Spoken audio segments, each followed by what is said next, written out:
ধন্যবাদ ধন্যবাদ মাননীয় স্পিকার। ব্যক্তিগত কৈফিয়ত 1 মিনিট প্লিজ। জি ধন্যবাদ মাননীয় স্পিকার। বিধি 274 অনুযায়ী মাননীয় স্পিকার, ব্যক্তিগত কৈফিয়ত যেহেতু আমার নাম ধরে বলা হয়েছে, আমি আমার বক্তব্যের কোথাও আমি এই শব্দ উচ্চারণ করিনি বা এই বাক্য বলিনি যে আমাকে যেন বরাদ্দ বঞ্চিত না করা হয়। আমি সেটি বলেছি যে আমার এলাকার মানুষকে যেন কোনোভাবে আমার বক্তব্যের কারণে আমার এলাকার মানুষকে যেন বঞ্চিত না করা হয়, 1 নম্বর বিষয়। 2 নম্বর বিষয় মাননীয় স্পিকার, আজকেও এই সংসদে আমরা দেখেছি যে জুলাই সংশ্লিষ্ট কিছু আমাদেরকে মিন করে একটা কথা বলা হয়েছে যে আমরা আগে রিকশায় চড়তাম, এখন আমরা গাড়িতে চড়ি।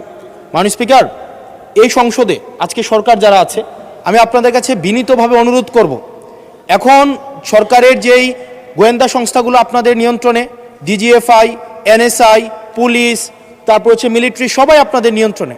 আমি আপনাদেরকে অনুরোধ করব, আপনাদের মতো দায়িত্বশীল জায়গা থেকে এলিগেশনের টোনে এলিগেশন না দিয়ে আপনারা তদন্ত করে যদি 1 টাকার দুর্নীতি, 1 টাকার কোনো ধরনের অসৎ উপায়ের কোনো ধরনের আপনারা প্রমাণ করতে পারেন, আমি এই সংসদ থেকে আমরা ইস্তফা দিব।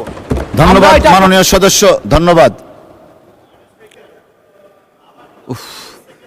না না, এটা বিতর্ক না, please. No no, take your seat. জি মাননীয় চিফ হুইপ, মাননীয় চিফ হুইপ।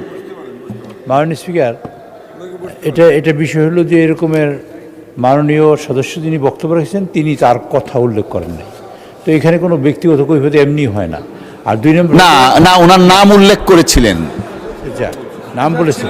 আচ্ছা, দ্বিতীয়ত হলো যে বিষয়টা সংশোধন করা দরকার মাননীয় স্পিকার, আমি থেরাপি নিতেছিলাম, আমি তখন শুনেছি, আমি পার্লামেন্ট শুনেছিলাম, আপনি বলছেন চিফ হুইপের পক্ষ থেকে 3 মিনিট সময় দিয়েছে। মাননীয় স্পিকার, আমি কিন্তু চিফ হুইপ আমার পক্ষ থেকে না, বিরোধী দলীয় চিফ হুইপের পক্ষ থেকে 3 মিনিট সময় দিয়েছিলেন। আপনি খেয়াল করেছিলেন কিনা? আমি বিরোধী দলটা অ্যাড করে নিলাম, ঠিক আছে, খুশি, থ্যাংক ইউ।